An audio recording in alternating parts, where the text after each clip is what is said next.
எப்பயும் ஆஸ்பத்திரிக்கு போகாத நட்சத்திரம் அஸ்வினி. போற நட்சத்திரம் அதெல்லாம் வேண்டாம் வேண்டாம்.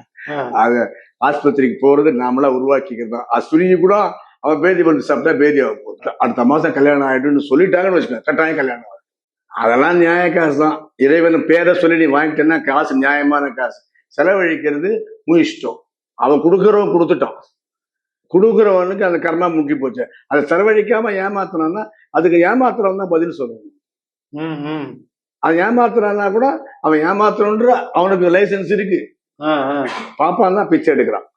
பாப்பான் பிராமணன் கிடையாது, அந்தணன் கிடையாது, வேதம் படிச்சவன் கிடையாது. வேதம் படிச்சவன் அவன் தான் உண்மையான பிச்சைக்காரன். என்ன போடுறீங்க? வெளியே 10 ரூபாய் போடுறீங்க, செருப்பு பாத்துக்கிறதுக்கு 10 ரூபாய். பிச்சைக்காரனுக்கு 5. பணக்காரனும் பரணி. ஆமா, பிச்சைக்காரனும் பரணி.